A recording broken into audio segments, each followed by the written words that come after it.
In 2002, Stone Cold Steve Austin was slated to square off against Brock Lesnar in a King of the Ring qualifying match during an episode of Monday Night Raw.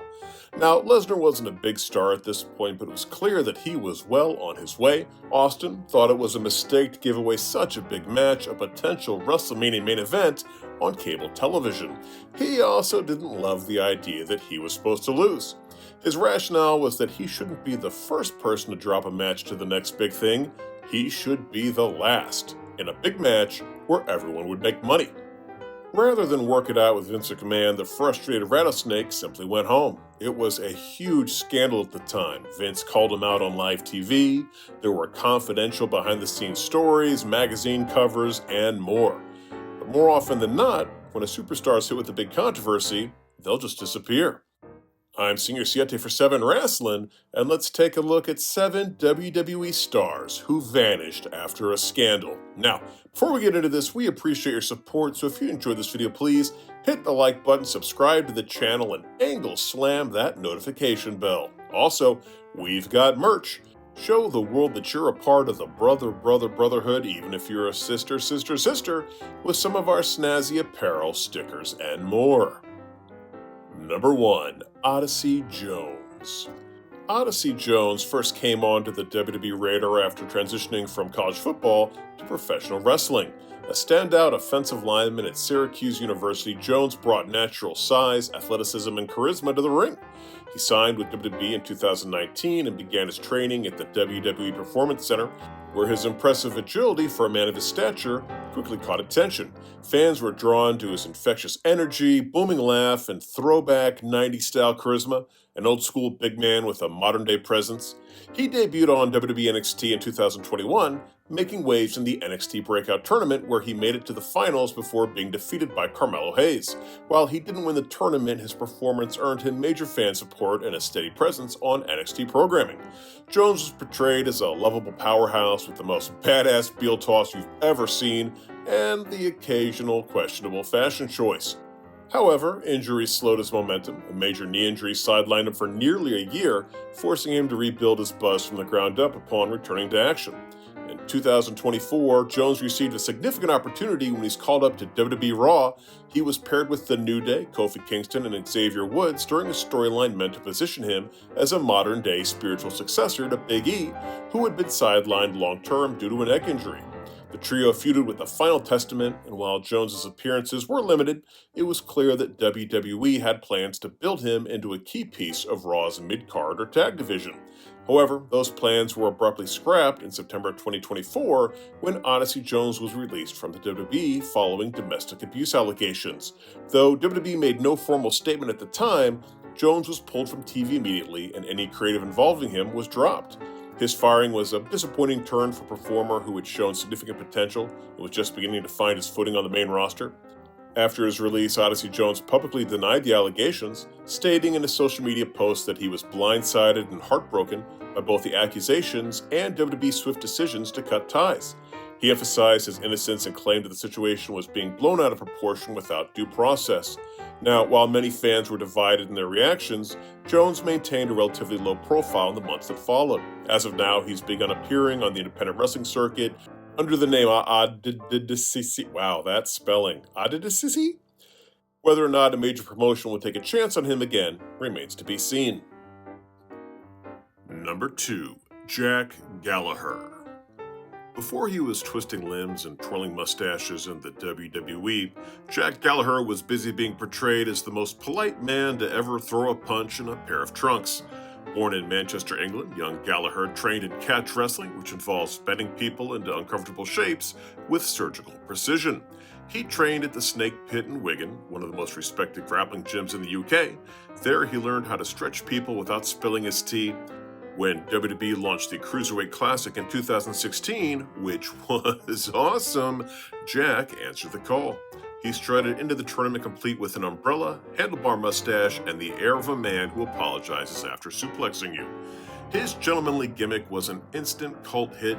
He'd win matches, shake your hands, and then tap you out like a polite boa constrictor. He was equal parts Monty Python and Bret Hart.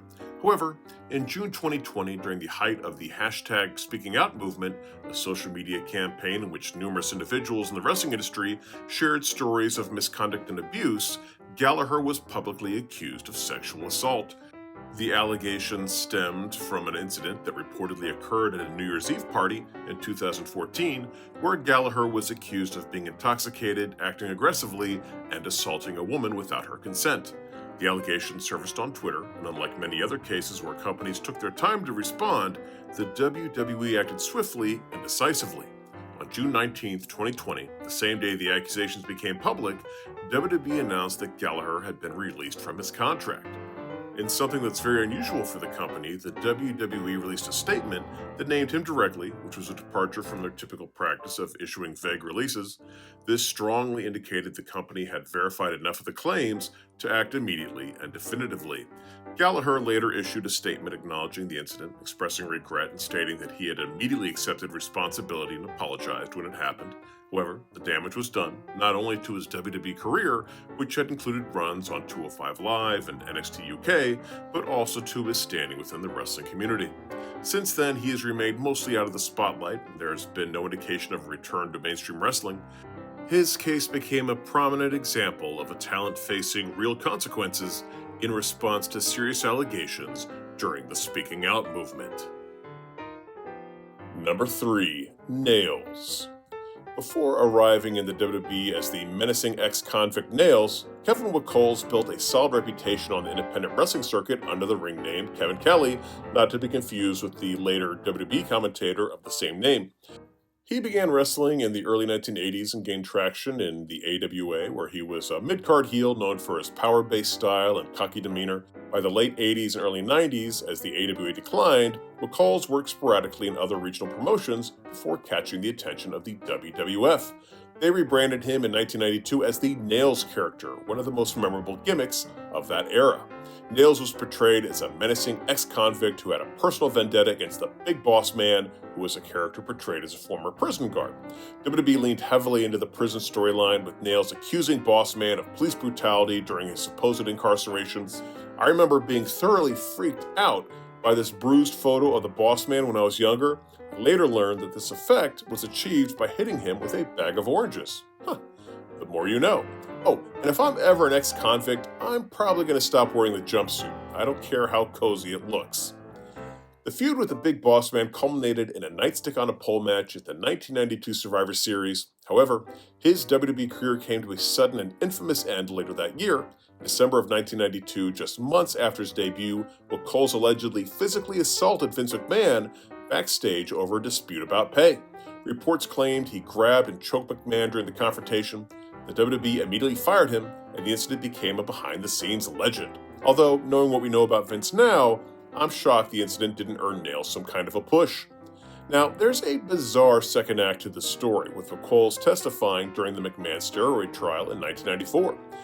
When McColl's took the stand, the prosecution likely hoped that he'd bolster their narrative of systemic culture of steroid use encouraged by McMahon, but his testimony quickly went sideways. McColl's came off as bitter and emotionally unhinged, at one point outright stating that he hated Vince McMahon's guts. This declaration visibly damaged his credibility. Instead of presenting as a reliable witness with first-hand knowledge of wrongdoing, he looked like someone with a personal vendetta, more interested in getting revenge than in getting down to the truth. His demeanor was so hostile and erratic that it gave McMahon's defense team a golden opportunity to paint him as biased and unreliable. Ultimately, McColl's testimony undermined the prosecution's whole case. The jury saw through the personal grudge, and his appearance became a turning point in the trial. Instead of helping prove McMahon knowingly distributed steroids, Nails helped create doubt about the motivations and reliability of the government's key witnesses. Vince McMahon was acquitted on all charges. Number 4. Zara Shriber. Zara Shriber's tenure in WWE's NXT developmental system was brief and marked by controversy. After attending tryouts in March and summer of 2014, she signed with WWE and began training at the Performance Center in October of that year. During her time in NXT, Shriber made several minor appearances, including as a background character at segments as one of Adam Rose's Rosebuds. She also served as a ring announcer at live events alongside Dasha Fuentes. It's unknown how far she would have gone in the company, but she certainly had one advantage that the other trainees lacked. She was the girlfriend of WWE superstar Seth, not yet freakin', Rollins. In February of 2015, Rollins, then the Money in the Bank briefcase holder, found himself in the middle of a highly embarrassing controversy when nude photos of Zara were posted to his official WWE Twitter and Instagram accounts. Almost immediately after, nude photos of Rollins himself were posted to his then-fiancée Layla Schultz's Twitter account, which was speculated to be a form of retaliation. Kids these days. Now, while the timing and platforms made it seem like Rollins had posted the photos intentionally, it was later understood that his accounts had likely been compromised or he had mistakenly uploaded the image from his phone. WWE responded swiftly but didn't penalize Rollins professionally. Penalize. Likely because he was a key player in ongoing storylines at the time and the leak was deemed accidental. WWE didn't publicly address it beyond acknowledging the leak as a personal matter. However, it did solidify Shriber's place in the spotlight briefly, with many fans curious about the woman at the center of the scandal.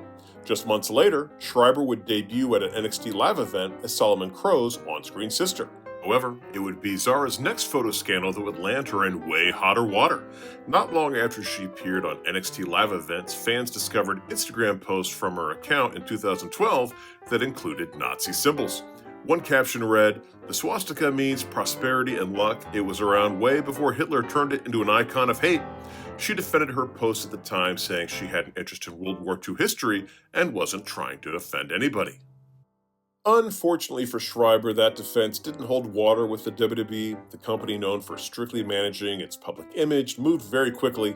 On August 31st of 2015, WWE announced her release, citing inappropriate and offensive remarks as the reason. The scandal effectively ended Shriber's career with any major wrestling promotion. While she did make a few appearances on the independent scene afterwards, the notoriety of the Nazi imagery scandal lingered heavily. Number 5. The Ultimate Warrior. When The Ultimate Warrior burst onto WWE television in 1987, fans had never seen anything quite like him. With neon tassels, wild face paint, and a physique that looked like it was sculpted out of granite by, thunderbolts, Warrior sprinted to the ring like a man possessed and exploded into matches with unmatched energy. His look and styles just screamed superhero, and kids across America ate it up like it was pure candy-coated mayhem. While he wasn't known for technical wrestling mastery, his larger-than-life presence and chaotic charisma quickly set him apart from the pack. His meteoric rise was turbocharged in 1988 when he squashed the Honky Tonk Man in just 31 seconds at SummerSlam to win the Intercontinental title, a moment that still burned into the brains of every fan who watched it live. And that was the beginning of his rocket ride to the top. His blend of cosmic promos, unpredictable energy, and an insane physique made him a merchandising goldmine and an icon of that era. Warrior was like a comic book hero come to life, and Vince McMahon saw his potential to become the next face of the company. The peak undoubtedly came at WrestleMania 6 in 1990 when the Ultimate Warrior faced Hulk Hogan in a rare babyface versus babyface, champion versus champion match. Warrior won clean, something almost unheard of in the golden age of Hulkamania, and he captured the WWE Championship. The torch had officially been passed, well, at least for a brief amount of time. For one unforgettable moment, the Ultimate Warrior stood atop the wrestling world, shaking the ropes, speaking in warrior tongues, and encouraging kids to do cartwheels. By SummerSlam 91, the Warrior had been knocked down a peg. His run on top didn't set the box office on fire, but he was still a top-tier WWE attraction. He'd be teaming with Hulk Hogan in the main event against Sergeant Slaughter, Colonel Mustafa, and General Adnan in a wildly patriotic match made in hell. But behind the scenes, the relationship between the Warrior and McMahon was ice cold. Warrior, feeling underpaid and undervalued, especially compared to Hogan, decided to take a stand. Weeks before the event, he sent Vince McMahon a letter essentially demanding a massive raise, equal billing with Hogan, and a cut of merchandise money, or he wouldn't appear at SummerSlam. Vince, not wanting to tank his big main event, agreed, on paper, to Warrior's demands just to get him through the show. Warrior showed up, wrestled, did his job, and then got suspended immediately after he walked through the curtain. Vince handed him a letter saying his conduct was unacceptable and that his days in the WWE were over, at least for the time being. Just like that, Warrior vanished from WWE TV without a proper send-off or storyline write-out. To fans watching at home, it was baffling. 1 minute, Warrior is one of the company's biggest stars, the next, poof, no Warrior, no explanation. And there were already big plans in place for Warrior, as he had recently been turned on by Jake Roberts, probably building to a Warrior and a returning Randy Savage facing off against Jake the Snake and The Undertaker. Warrior's bold move to leverage his value blew up in his face, as Vince saw it as holding the company hostage. He would eventually return because stars like that never leave forever, but in 1991, as far as we knew, he chased the bad guys out of the ring and just kept on running. Number 6. Alicia Fox. Alicia Fox, born Victoria Crawford, began her career in the modeling world before stepping into the squared circle. She modeled for various magazines and catalogs in the early 2000s and was signed to a WWE developmental deal in 2006 after being spotted through WWE's modeling outreach. Alicia made her official WWE television debut in 2008 not as a wrestler, but as a wedding planner in the infamous Edge-Vicky Guerrero wedding storyline on SmackDown. She and Edge fooled around a bit and got the groom in some trouble. Whoa, wait a minute. Not respecting wedding vows? That doesn't sound like the Edge I know.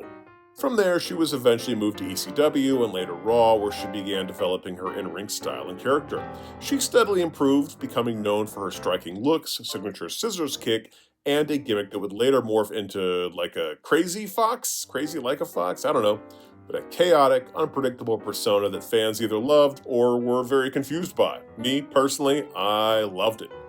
Her biggest in-ring success came in 2010 when she won the WWE Divas Championship, becoming the first and only African-American woman to ever hold that title. Despite never becoming a consistent top name, Fox was a steady presence on WWE programming for over a decade, involved in feuds with top stars like Melina, Mickie James, Paige, and even Ronda Rousey. She was also a regular on Total Divas and often praised for being a locker room veteran who helped new talent adjust to life on the road. Oh, fun fact, on an episode of Tough Enough, when future Funkadactyl Cameron was asked what the best match of all time was, she said, Alicia Fox versus Melina. This statement almost caused Steve Austin to have an aneurysm. In early 2019, Fox found herself at the center of a serious backstage controversy. During a live event, Fox reportedly showed up to perform while intoxicated, a dangerous and highly unprofessional move in the world of wrestling where timing, coordination, and safety are everything. The situation became even more heated when it was revealed that Arn Anderson, a respected WWE producer and wrestling legend, allegedly allowed her to go out and wrestle in that condition. This decision reportedly contributed to Anderson's immediate termination from the company, despite his long-standing ties to WWE and his backstage influence. What followed was a period of radio silence. Alicia Fox vanished from television without formal explanation, sparking rumors about her status with the company. WWE didn't officially move her to the alumni page for quite some time, which only added to the mystery. Eventually, Fox revealed that she had entered rehab for alcohol issues and was working on her personal growth.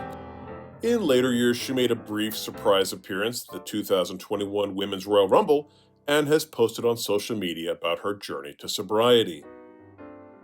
Number 7. Lars Sullivan. Lars Sullivan was billed as the Freak in WWE, a monstrous, intense powerhouse who debuted on the main roster in 2019 after a dominant run in NXT. With his menacing look, unsettling promos, and destructive in-ring style, Vince McMahon clearly saw him as a future top villain. But almost from the moment he arrived, controversy and personal struggles began to derail his momentum. It was revealed that Sullivan had been posting on the bodybuilding.com forums under the username Disenfranchised. Internet sleuths discovered hundreds of posts filled with racist, sexist, homophobic, and ableist comments. He insulted various ethnic groups, made derogatory comments about women, mocked people with mental disabilities, and expressed views that many considered bigoted and hateful. Not helping his cause was the fact that some of these comments were directed at his future co-workers, including making a crass sexual remark about Stephanie McMahon and saying that Kofi Kingston and R-Truth looked like they belong in a prison gang. Oh, and look at who they're having him beat up here. That's not disturbing at all. WWE initially stayed quiet, but as pressure mounted, including from fans and even other wrestlers, they were forced to act. In May of 2019, WWE fined Sullivan $100,000 and required him to complete sensitivity training. It was one of the largest fines ever levied for an off-screen behavior in WWE history. Sullivan issued a public apology saying, "There's no excuse for the inappropriate comments that I made years ago. They do not reflect my personal beliefs nor who I am today, and I apologize to anyone I offended." And to add fuel to this chaos, it was revealed that Sullivan had appeared in homoerotic adult films under a pseudonym before his wrestling career, which generated a wave of online attention and scrutiny, particularly given the content of his previously uncovered homophobic forum posts. After a stop-start return in 2020 where he gave bizarre sit-down promos and destroyed enhancement talent, WWE quietly pulled him from TV again.